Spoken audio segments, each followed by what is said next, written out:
It is me right now flying solo, but Brandy's going to be on in a few minutes.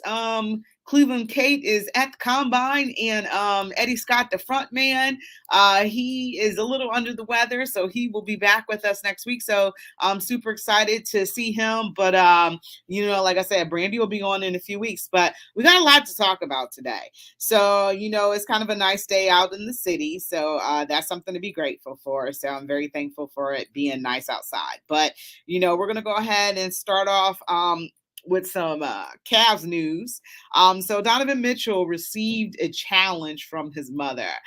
Dame Lillard had a game in which he scored 71 points. So that's the second highest points total so far in the NBA this year. So Donovan Mitchell's mother said to Donovan Mitchell, hey, you have to score 72 points now. So I highly doubt that could be seen again. I mean, quite possibly it could happen as well. Nobody thought it was going to happen a second time this season, but it did. So there's always, Donovan Mitchell can always go for the record again, but I don't think he is going to do that. I don't think that was his initial intention. It was to win the game. And, he ended up getting 71 points, and that's just kind of how it went down, and that feat was kind of overshadowed by the DeMar Hamlin stuff. So it kind of fell by the wayside and wasn't talked about. It was an awesome thing when it happened, but I highly doubt that's what he was going for. He was going for the win, and it just turned out to be 71 points. So he can go for 72. We shall see. But, as of right now, this team just needs to focus on winning games,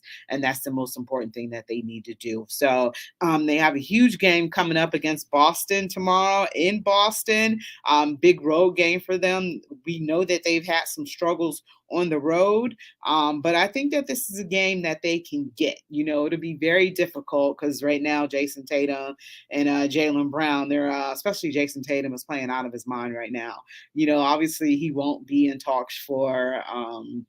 He will not be in talks for MVP, but he's playing like an MVP. That honor probably will go to Nikola Jokic again. But the way Jason Tatum is playing, he's leading Boston. Boston is doing all the right things. They had a game in Philly just this past Saturday. And they were able to win on the road in Philly. And Philly is a tough place to play. So, that was an exciting game. I caught most of that game. So it was great. And it just shows you the power of Boston, how they can go in and win any place. So the Cavs have 2 games left against Boston. So the one in Boston and another one in Cleveland as well. So we still have the Eastern Conference. Well, right now, the Milwaukee Bucks are leading the Eastern Conference by a game, I believe. Look that up right quick. So it just flip-flopped. So the Bucks are leading the Eastern Conference 43-17 with a .717 winning percentage, and the Celtics are second, even though they have more wins. They also have more losses, so they're at 44-18, .710 winning percentage. So the Milwaukee Bucks on a 14-game win streak. The Cleveland Cavaliers have already finished that series with the Milwaukee Bucks, so they split it evenly at home and away. So 2 games at home, 2 games away. So they're done with playing Milwaukee Bucks. And so, I'm glad that right now they don't have to play them during that 14 game win streak. And they're doing some of this winning without Giannis. He has an injury to his hand. So they're being able to do some of this winning without him. So that just shows you that this probably is going to be a 2-team race at the end of the season. We talked about this yesterday. We do not see the Cleveland Cavaliers making it to the Eastern Conference Finals. I did a show last week where somebody said that the Cleveland Cavaliers could be their dark horse because they see them coming in possibly as a 3rd seed, because right now the 76ers are 39-21 with a 6.50 win percentage, and the Cavs are at 39-25 with a 609 winning percentage. So they could jump them by 1 game and change their winning percentage. So those you have to, keep close and be ahead of that race, keep an eye out on it, because you never know, we could be the third seed coming into the playoffs. So that would be a great thing. But ultimately, you would end up facing either the Bucks or the Celtics to progress any further and make it to the Eastern Conference. So that's one of the things that you got to think about. But some of their keys to victory is to be able to force everybody else to beat you and take away Jason Tatum from away from that ball and being a prominent ball handler in that game. You got to be able to take that away from him, keep the rock out of his hands. That could help. Isaac Okoro is a starter. I don't think he's that great defensively. I think I'd rather have that matchup of Karis LeVert guarding Jaylen Brown, but you might see Donovan Mitchell on him a little bit. I don't think that's the matchup you want, but that might be the matchup they're trying to exploit. Hey, Brandy, how you doing? I didn't even see you in there. You're good. I'm good. How are you? Sorry about that. What's going on, girl? Nothing much. I don't know what you just heard, but I was talking about the game against Boston tomorrow, how big of a game that is for the Cleveland Cavaliers on the road in Boston right now. Jaylen Brown is playing very well, and Jason Tatum is playing out of your mind. What are your thoughts about this matchup for tomorrow? Yeah, like you said, I think it's going to be a pretty big game. Luckily the Cavs have beaten them twice, the two times that they have already played them, but both of those games went into overtime. The second time the Cavs were only able to win by one, but Boston right now, they have the best record in the league, so I think they're going to be ready, especially that it's the second half of the season. So the Cavs are definitely have to get more consistent, and like you said, they're going to have to be able to shut down Jaylen Brown and Jason Tatum. Yeah, I think that this is a huge game, partially because the Cleveland Cavaliers are 2-0 against the Boston Celtics, and the Boston Celtics want some get back on that. A team that beat them twice. I was talking about, I don't know if you heard that part where somebody, I did a show the other day, and somebody told me that Cleveland is their dark horse to make the Eastern Conference Finals, and they would either be facing the Boston Celtics or facing the Bucks. So I was like really surprised that they said that that was their dark horse to make it to the Eastern Conference Finals. But, if you think about it, it's all a possibility that it could happen. So, if anything, these regular seasons have geared them up, and they split the season series with Milwaukee as well. So these series have geared them up for what they possibly could face in the playoffs. But yeah, I think Boston is going to come to this game, ready to go. And I think that they're going to really want to kick the Cavs patootie, because they beat them in the past two matches prior. But, it took an effort through overtime. It wasn't something that, they were able to win, outright and stuff like that. I think that first game, I think both games, Cleveland had to come back to get into overtime. And you could look at, well, Boston played lazily and didn't think that, the Cleveland Cavaliers could win. But, the Cleveland Cavaliers, had some heart and guts. So, where are these heart and guts, considering, we lost three in a row. We were able to get the win against Toronto, or face being swept for the season by them. Do you think the Cavs will? And one of my concerns is, JB Bickerstaff not getting this team up for big games. Do you think that JB will get them up tomorrow for this game against Boston, so they won't come out flat? Because a tendency on the road that they've had is to come out flat in these games. They did it, just the other night in Philadelphia, and they also did it. They didn't really come out flat against the Denver Nuggets, but and who was that third loss to in a row? I can't remember who it was, but we were getting bad. Oh, the Hawks. They came out, and was getting beat by 30 points. So coming out flat on the road, do you think that they're going to be aggressive tomorrow and not necessarily come out flat? Yeah, I think they have to come out aggressive, especially the game's in Boston as well, so it's on the road. And after that Golden State game, when Golden State sat everybody except Jordan Poole, I think JB's kind of changed his approach a little bit because of the games like that and the inconsistencies they've been having. So I think especially now with this being the second half of the season and them not being in a play-in spot, making playoffs, I think he's not going to let them cut any slack anymore. Well, I hope so because they've been getting off to some rough starts and they have let, huge leads build against them to their detriment. And they spend the whole game trying to catch up. They're tired. So they have nothing left at the end. And, you watch them miss layups and stuff like that, high percentage shots that they should be making because they're so tired because they spend all this energy trying to come from behind. So that's one of the things that I don't want them to get into a very deep hole early because it's going to be impossible to pull out of it.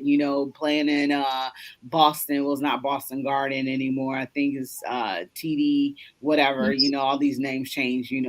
Very quickly. TD Garden, I think.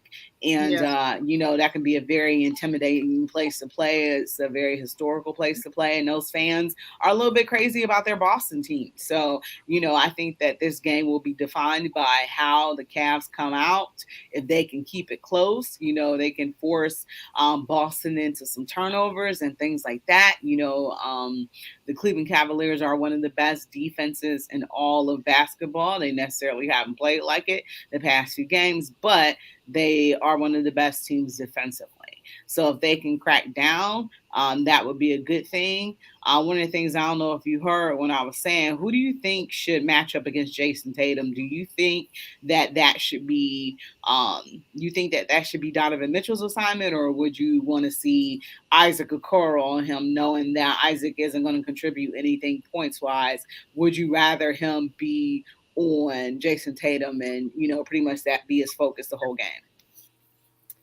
I think, Isaac Okoro, I think has gotten, he has improved on the defensive side, but I think he's still not fully there yet against, these big stars that we play against. So I think, I don't know, I'm not too sure about Donovan either, but I think, maybe Karras could step up and do it. Coming off the bench, I really do like Lamar Stevens as well on defense.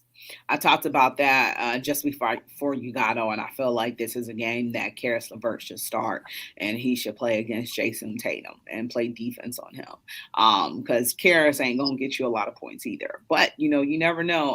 Karis could have a breakout game. I'm not really ever going to consider Isaac Okoro as being a player who's ever going to have a breakout game. I just don't see him like that.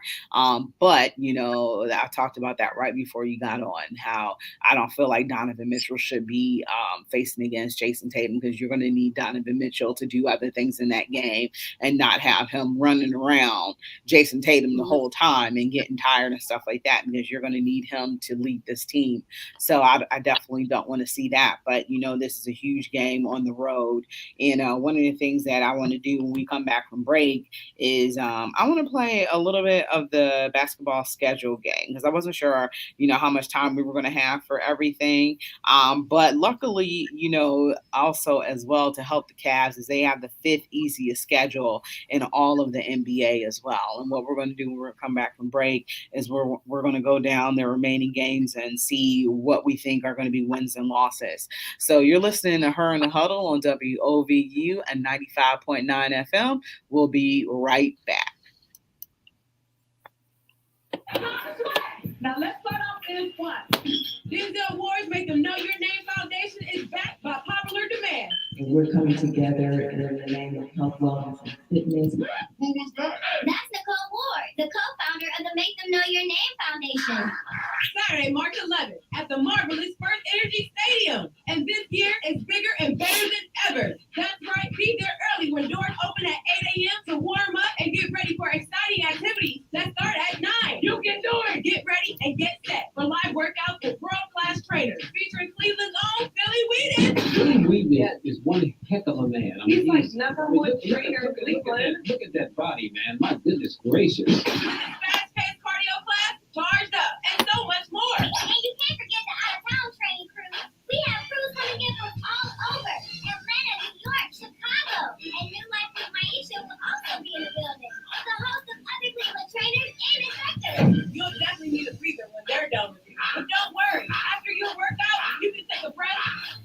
You'll be able to shop a wide variety of vendors. You'll have access to interactive health and wellness demonstrations and plenty of health and wellness booths. You can be surprise special guests and celebrities, and you can even win autographed sports memorabilia. And DJ Low-Key is going to have all the people. And at 7 p.m., you can laugh off your soreness from your morning workout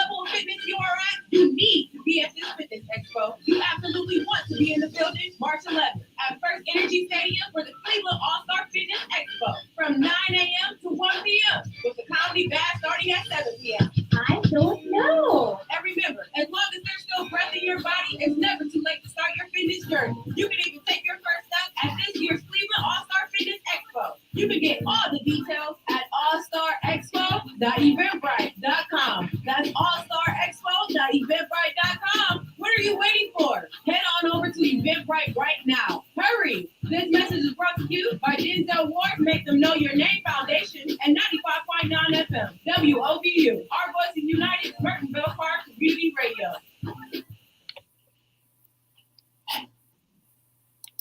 Welcome back to her, Rachel Hill, the First Lady of Sports.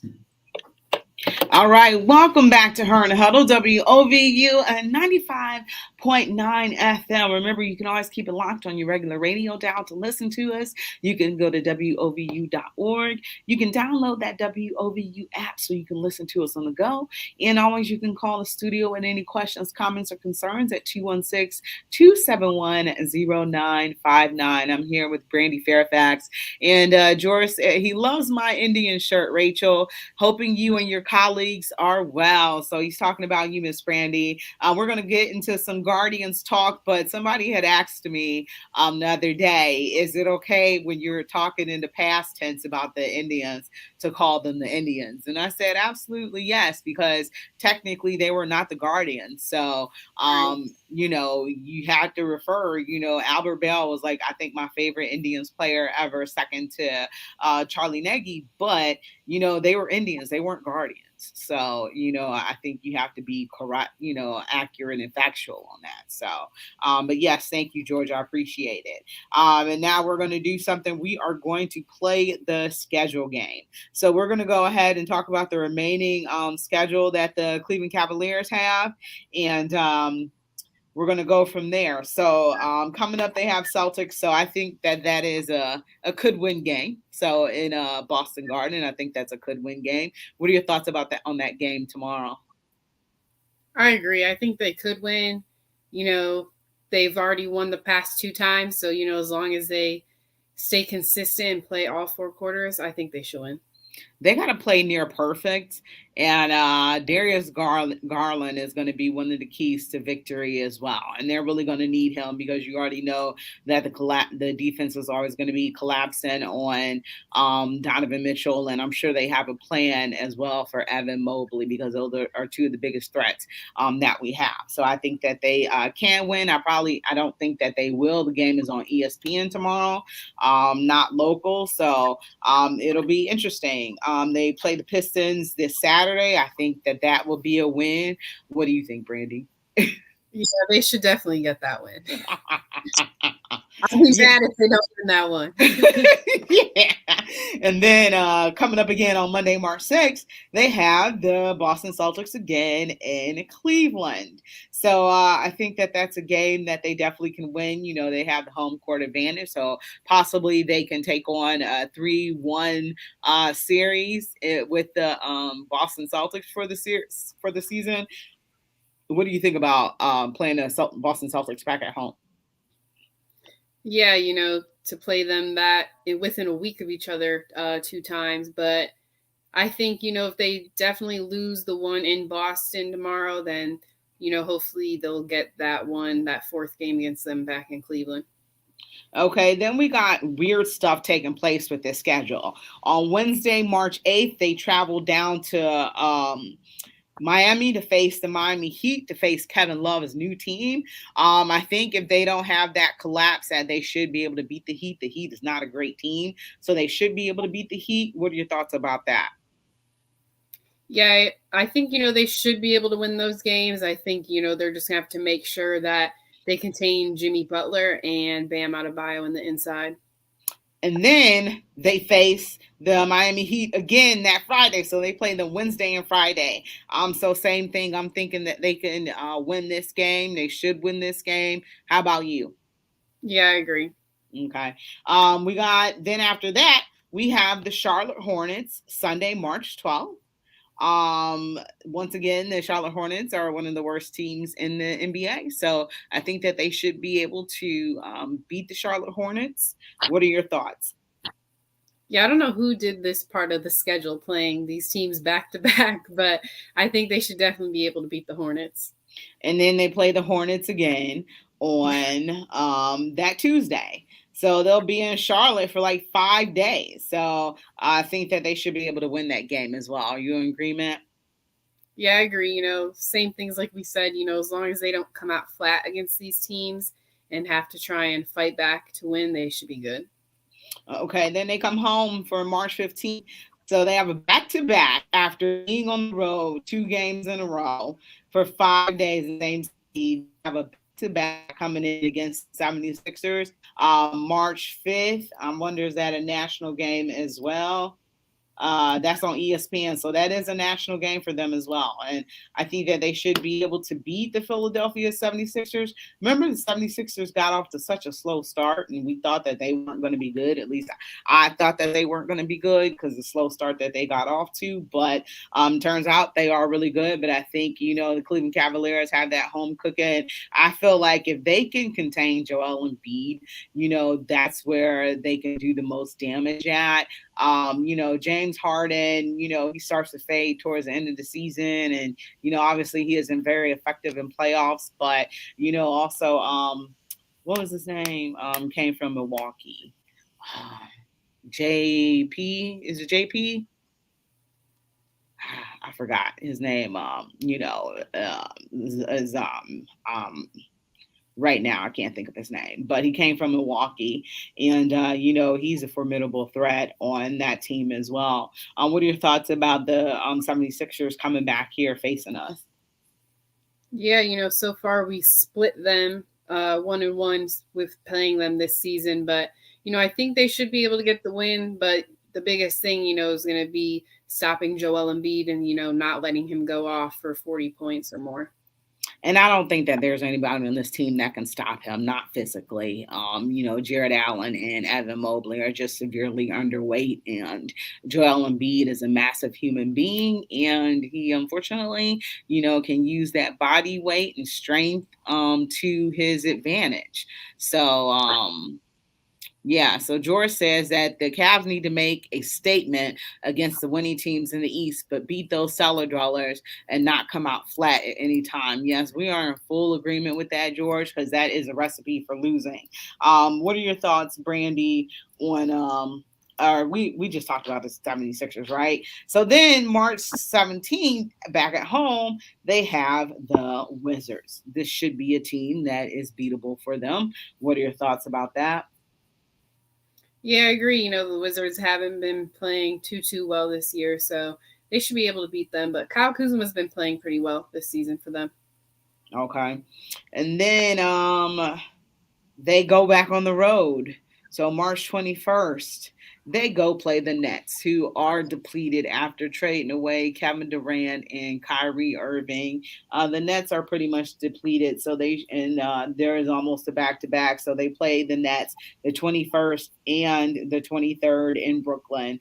So those not essentially a back-to-back, but 2 in a row against them. So I think that they should be able to easily handle the Brooklyn Nets. What's left? Only Ben Simmons is left on that team now, pretty much. So, thoughts about taking on the Nets? Yeah, I think a lot of times when Cavs are playing teams that aren't good as them, we see them come out flat, and I think that is a little bit worrisome, playing some of these teams back to back. So hopefully, just these inconsistencies, they'll be able to get out before the season's over with, going into playoffs, because they're not going to be able to do these things in playoffs and be able to win. Not at all. And they the 26th, they get a couple day break and they take on the Rockets here at Rocket Mortgage Fieldhouse. So I think that's another game that should be winnable. The Rockets are not a good team, and this is what we talk about how they have the 5th easiest schedule remaining in the NBA. So I think they should be able to beat the Rockets as well. Your thoughts? I agree. That should definitely be a win. Okay. Then they go back on the road and take on the Atlanta Hawks. That game on Friday night, everything was dropping for the Hawks. They were not missing. They were getting dunks. The Cavs were getting beat on backdoor cuts. It just was an awful, awful, awful game. And they got 15 points. The closest I believe they got was 15 points, but just from the very beginning. And then, you watched Atlanta be the team to keep us out of the playoffs as well. Sometimes I just don't think that this is a great matchup for the Cavs as well, too, with Trae Young and I forgot what the one guy's name is, but pretty much everybody for Atlanta was on fire Friday night. Hitting a high percentage of shots, and it was just crazy. I think it was one of the worst losses of the season to me. What are your thoughts about them taking on the Hawks again? Yeah, I agree. I think it was definitely a bad loss. I wasn't able to watch the game, but I know in the Ooh, girl. I looked at the score and I was like, what is happening? But now they got Sadiq Bey when they traded him right before the All-Star break. So, it's already been a tough matchup, and now acquiring him, they're really going to have to, buckle down playing Atlanta. Mm-hmm. And then they come back March 31st and they play the New York Knicks. Let me see where the Knicks are at, because I think that they're one of them cellar dwellers. Oh, okay, they're right underneath us. So the Knicks, that it's a couple games in between that, but with Julius Randle and stuff like that, I think that the Knicks, depending on where they're sitting at, they might want to try to overtake us, but I don't think they'll be able to, and I think the Cavs will come out a winner in that matchup. What do you think? Yeah, I think the Cavs should be able to win that game. I think we beat them once. They beat us twice so far this season. So, hopefully this last one, the Cavs will be able to win to split against them. But yeah, Jalen Brunson and Julius Randle, I think in playoffs they could be a sneaky two to beat out somebody. Mm-hmm. And then after that, April 2nd, they play the Pacers at home. This is an 8 p.m. start, so I want to see if this is a national game. Okay, no, it is not a national game, because I was wondering with the 8 p.m. start. But I feel as if they should be able to beat the Pacers. The Pacers aren't a great team. They're one of the cellar dwellers, so the Cavs should easily be able to handle their business with the Pacers. What are your thoughts? I agree. We should be able to hand them pretty easily. And then they go back down to Florida. So they're spending like getting a spring vacation, spring break down in Florida playing the Miami Heat. Then they go down April 4th to play the Orlando Magic. And then they play them back to back. Well, not back to back, but April 4th and April 6th in Orlando again. So 2 straight games in Orlando. Orlando is one of the cellar dwellers of, they're 13th in the Eastern Conference. So the Cavs should be able to get some pretty easy games if they manage to stay focused, on this road trip. They should be able to sweep them in both games. And then what do you think about that? Yeah, I agree. As long as, they stay focused and play their game, these games should be easy wins for them. Yeah, I'm thinking so too.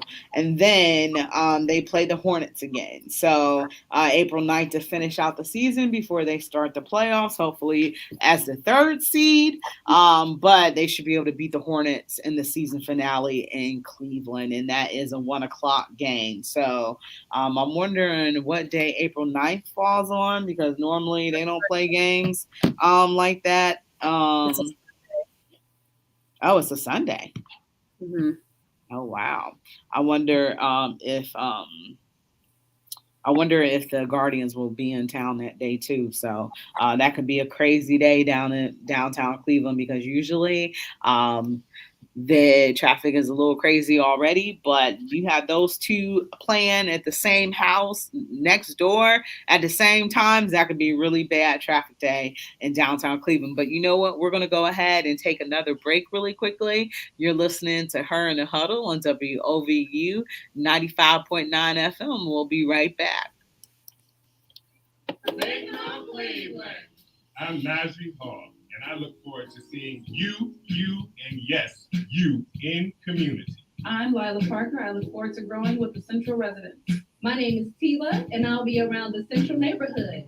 Look forward to seeing you outside. I am Marvetta Rutherford. You may also know me as the Crazy Lock Lady. I'm looking forward to finding out what's important to you. I'm Nikita Worley, and I look forward to re-engaging with everyone from Central Community. For the next 2 months, you can find us at community events and gathering spaces around Central in collaboration with our radio partner, WOVU 95.9 FM. And we want to know what's important to you. We want to understand what issues are important to Central residents so we can report on issues you care about. Signal Cleveland is a community-centered newsroom, and our name is a nod to Garrett Morgan, the noted Cleveland inventor and businessman. Among his many successful inventions was the 3-position traffic signal, which influenced the traffic signal we use today. Morgan also started the newspaper that eventually became the Fallen Post. Now that's shown enough history, and it's our history. Najee again, Signal Cleveland is also a nod to Ohio's role in the Underground Railroad. Cleveland, known as the Station of Hope on the Railroad, was the last stop before Canada. On the freedom coats reportedly used to mark the way, the crossroads symbol meant Cleveland, and that's how folks knew they were on the right path. Yes, indeed. Signal Cleveland is on the right path. The path of getting to know you. The crossroads symbol inspired our Cleveland Signal news logo. Look for our Crossroads logo at a community event near you. I'm Lakita. Tell us what's important to you. I'm Marvetta. I'm Tila. I'm Lila Parker. And I'm Najee Paul. Tell us what's important to you at 216-220-9398. That's 216-220-9398. We are Signal Cleveland.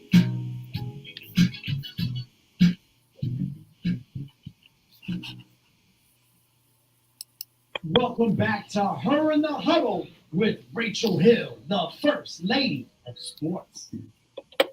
Welcome back to Her in the Huddle on WOVU and 95.9 FM. This is your girl, Rachel Hill, the First Lady of Sports, and I am here with Brandy Fairfax. And Brandy, while we were on break, I did do some looking, and we are going to have traffic Armageddon because on that day, both the Cleveland Cavaliers and the Cleveland Guardians play. The Cleveland Guardians have a 1:40 start, and the Cleveland Cavaliers have a 1 p.m. start. So you're going to want to get down there super duper early. You're probably going to want to take the Rapid if you can, because it's going to be a little bit crazy down around downtown, and it's going to be hard finding parking because you're thinking about approximately that's opening day weekend. So depending on how the Guardians open up the season, you could have, a lot of people at that Sunday game. So you're talking about 20,000 and another 35,000. So you possibly could have, 60,000 people or 55,000 people downtown between those two buildings. So that would be a crazy day. And one last thing on the NBA topic before we move on to Cleveland Browns news.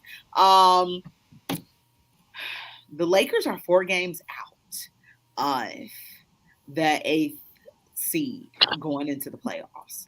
Do you think that LeBron can rally this team back with the new additions to make the playoffs?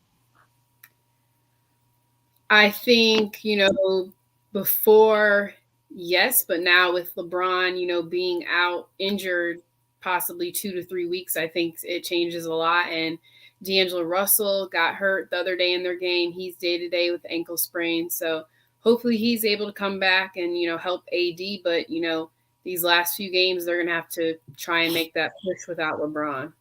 Do you think that AD will take on that responsibility and try to be the player that he's known to be, oft injured, but, he could be a dominant player? Do you think he will try to assume that role and will this team to the playoffs?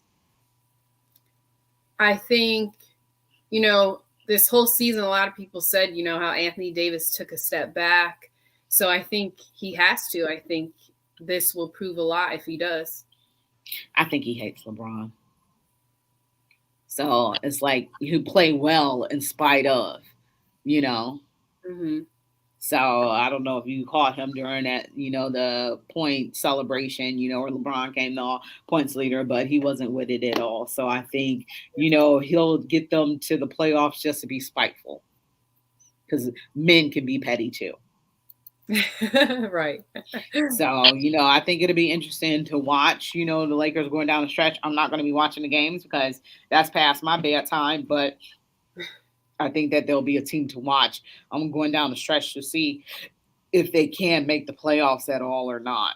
One of the things I wanted to talk about was the combine starts today, and Kate is there. So, what do you think one of the greatest positions of need for this team is? For the Browns? Yes. Ooh, Sorry. I think they really have to address the linebacker situation. Mm-hmm. And, now they'll probably be looking at safeties with, releasing John Johnson. Mm-hmm. I got edge rusher because now that they don't have Jadeveon Clowney, I think you have to have somebody on the opposite of what's his name, Myles Garrett.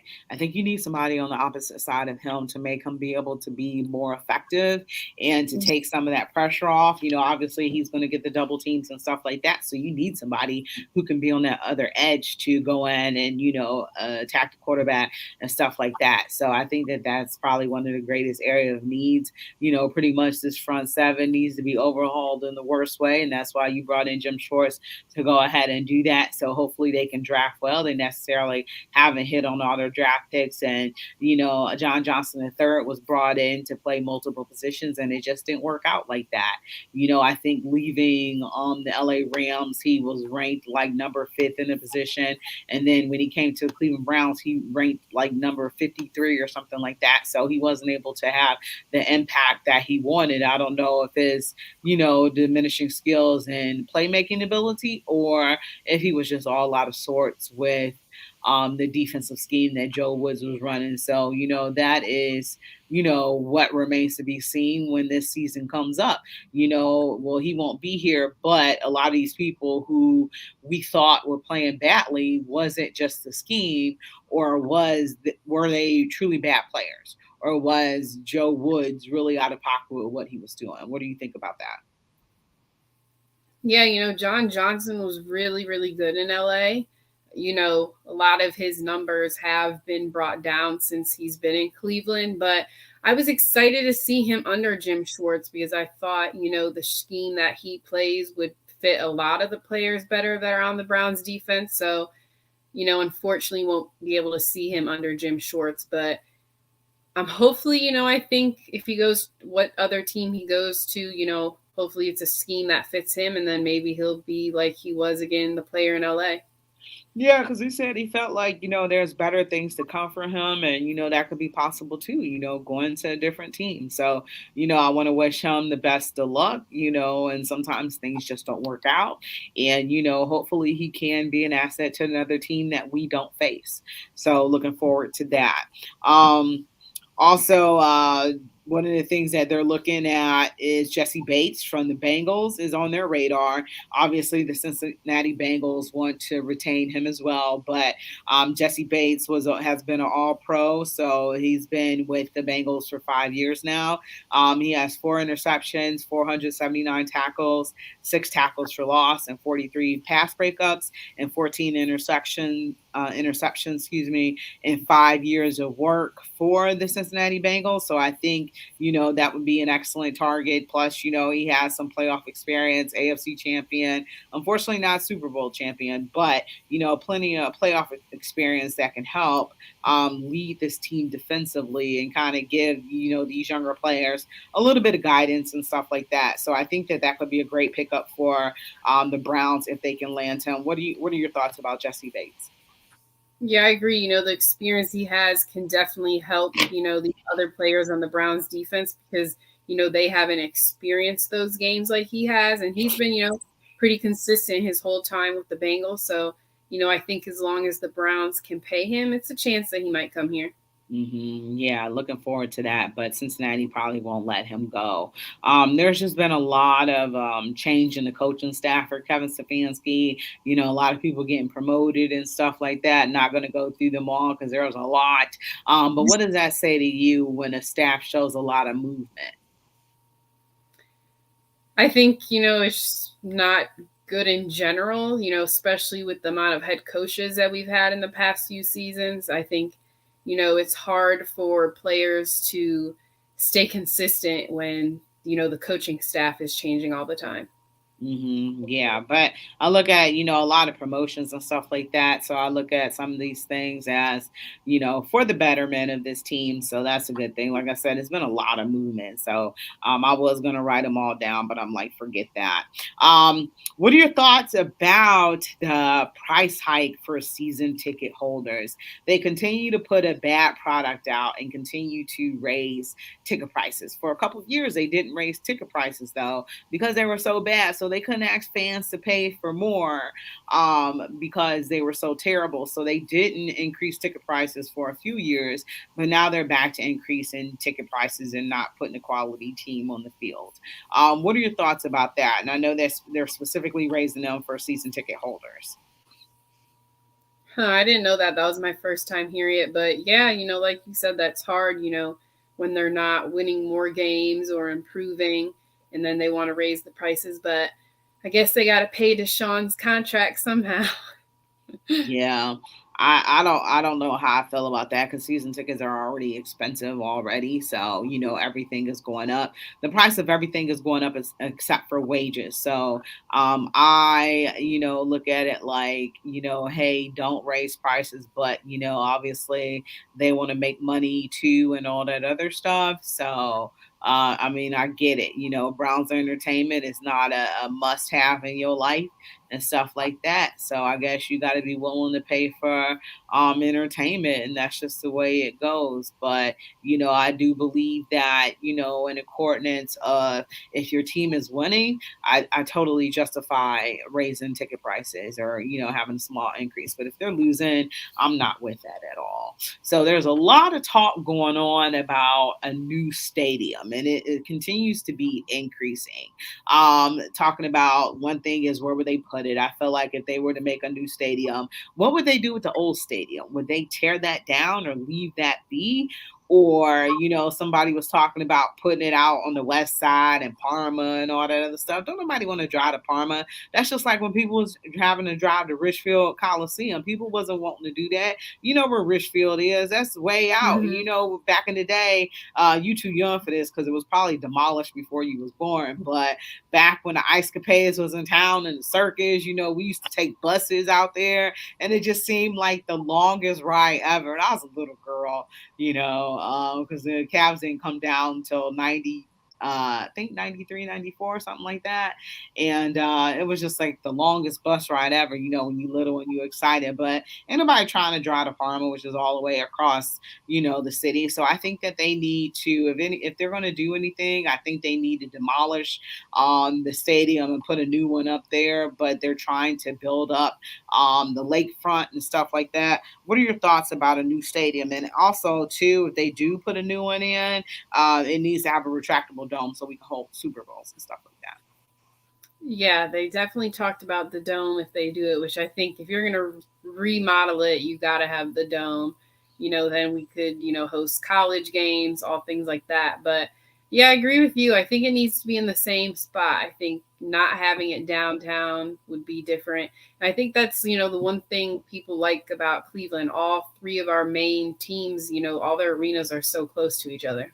Yeah, but they should have put a dome on that building when they first built it, and we wouldn't probably be having this discussion. Because I think if we had a dome and we had multi uses for it, people wouldn't care as much. But we don't, and I think that should have, because they're like, people want to play in an open air stadium, and this is football weather and stuff like that. Then it'd be cold as all get out, and people don't be down there. You know, I'll never forget how one time me and my ex, we had went to his holiday party at the Oak Room down at Tower City, and then we had stayed at the Marriott that night, and they played the San Diego Chargers at that time, and it was like, oh my God, it was snowing everywhere, and like nobody was at the game. So I'm like, you talk about you want these real weather events, and people don't show up. So I'm like, what's the point? You need to have a dome, and that way, you know, people can be warm, and like you said, we can host Final Fours and all that other stuff. We can host Super Bowls. You know, we can host well, I mean, we already host concerts, but you can only host concerts during the summertime where you can have them all year long. So I just don't understand the planning that went into that. So I think that'll be interesting to, you know, hear as these talks, you know, continue to go. And then who's going to pay for it? You know, I don't even know if we finished paying for, you know, the two facilities that we already have downtown with the syntax. You know, I don't know if we finished paying those off. And Jimmy Haslam just bought a portion of the Milwaukee Bucks. Yes. So he can't even say he don't got the money to build them himself. Right, because he bought it the portion for $3.5 billion of the Bucks. Exactly. So yeah, I'm not feeling that. So they need to be paying for that new stadium as well. But you know, they're not gonna be trying to be. They're gonna not. You know, they're not trying to put anything out of their pocket. I'm sure, and it's gonna want to place some of that on taxpayers. But you know, we stupid. We stupid. So we might end up saying, yeah, we'll pay half. You know, I think the syntax thing worked out pretty well so far, you know. So yeah, we stupid. We'll play half. That's probably how it's going to end up going. So, all right, we're going to take this final break. You're listening to Her in the Huddle on WOVU 95.9 FM. We'll be right back. An estimated 1.5 million of Ohio's poorest households will lose at least $95 worth of food a month. And at the beginning of April, millions more will be at risk of losing Medicaid coverage due to federal legislation that passed in December 2022, ending COVID-19 pandemic policies. Join us Tuesday, February 28th at noon, here on 95.9 FM, Our Voices United, for the next installment of United Way of Greater Cleveland's Community Conversations, aimed at answering the question, how do changes to Medicaid and food stamps impact our community? Listen in as experts Kevin Gowan, Director of Cuyahoga County Job and Family Services, Tiffany Scruggs, Vice President of Client Services at Greater Cleveland Food Bank, and Andy Treres, Deputy Director of the May Dugan Center, discuss how and what people can do to make sure their food and healthcare needs are met, as well as projects and initiatives that help address reductions in public benefits. Listen to the live broadcast of this free virtual event on 95.9 FM on Tuesday, February 28th at noon. To submit your questions or comments during the discussion, register online at unitedwaycleveland.org to receive the event Zoom link by email. This message is brought to you by United Way of Greater Cleveland and 95.9 FM WOVU, Our Voices United, Burton Bell Carr Community Radio. This message is brought to you by WOVU 95.9 FM, Our Voices United, a Burton Bell Carr community radio station.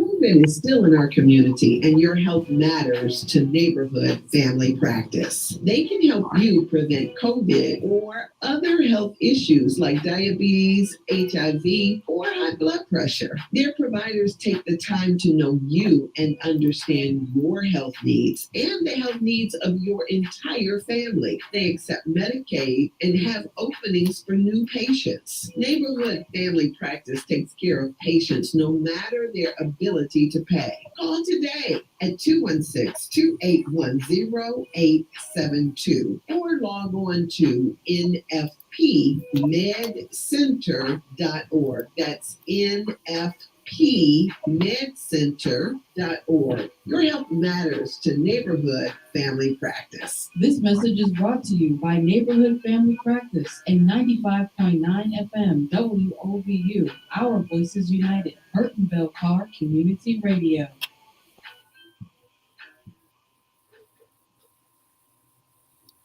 Welcome back to Her in the Huddle with Rachel Hill, the First Lady of Sports. Welcome back to Her and Huddle on WOVU and 95.9 FM. This is your girl, Rachel Hill, the First Lady of Sports. I am here with Brandy Fairfax. And on my way down to the studio, Brandy, I was watching the Guardians game. And when I left out the house, they were winning 6-5.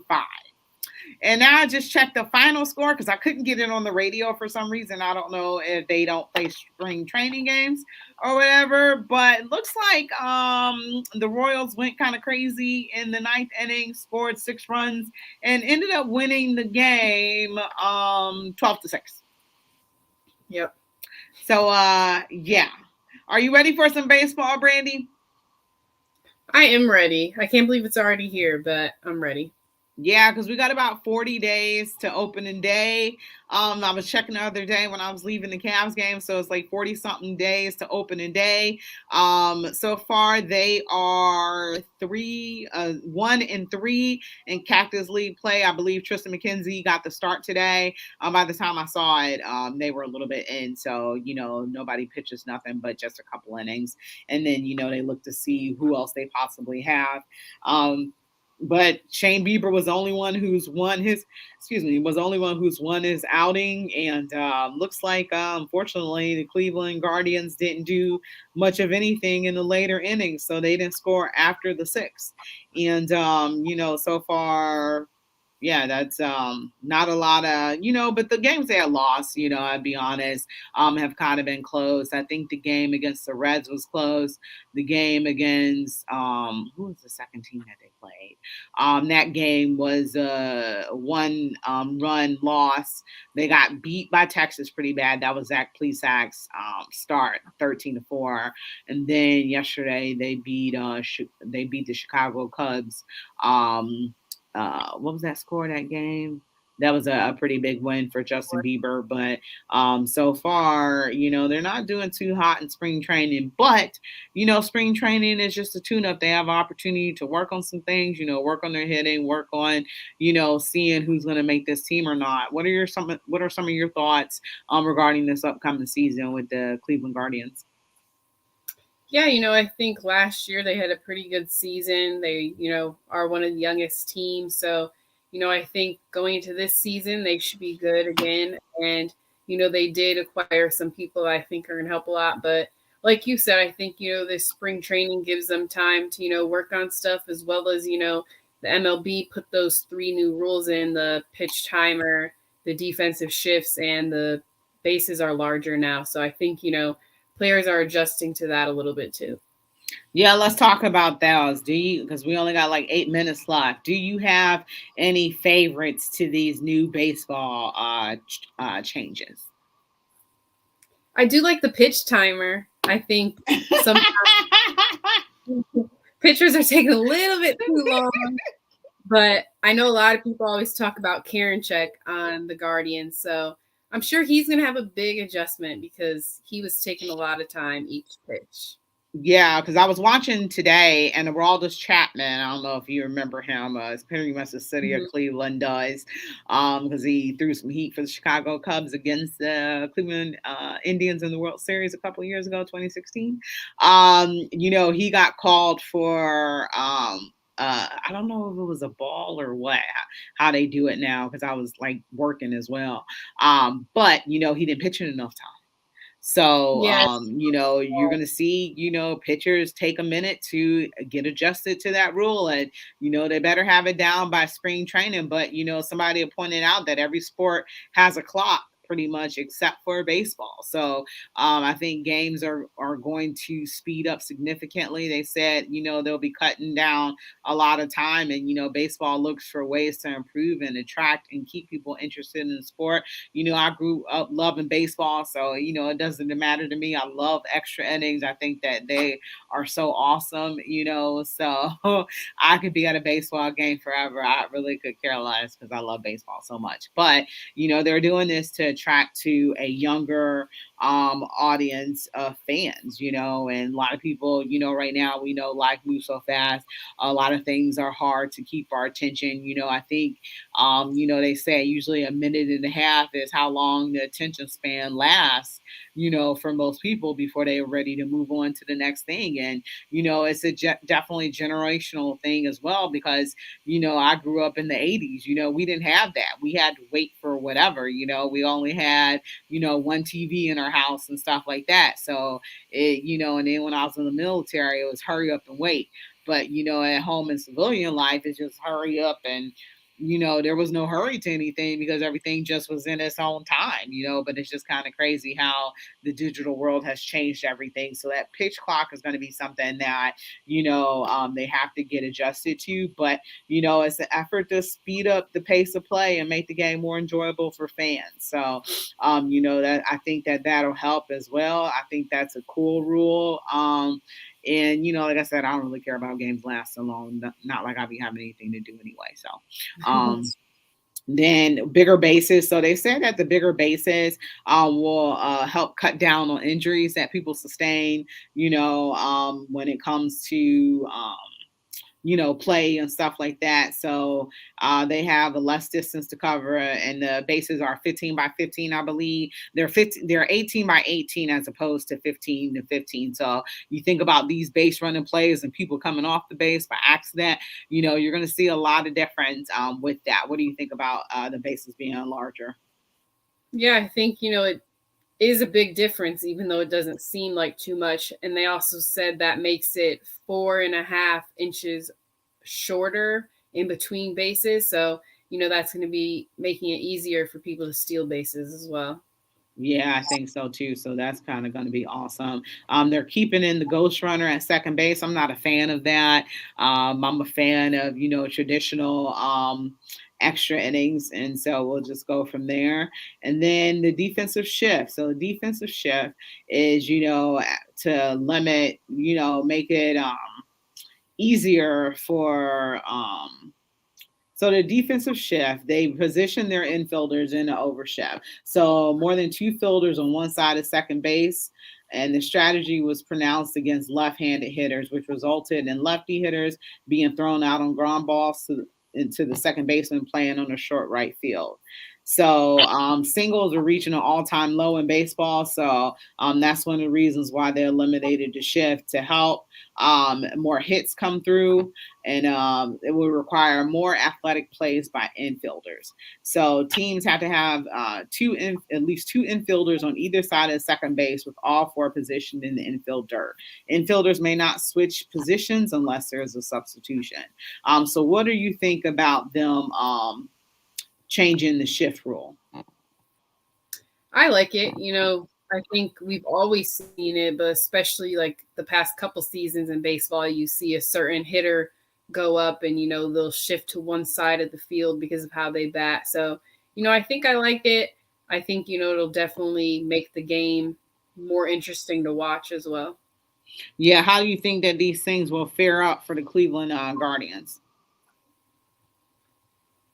I think, most of the pitchers will be good with the pitch clock. I think, all pitchers, that's just going to take some time to adjust to because they're not used to that.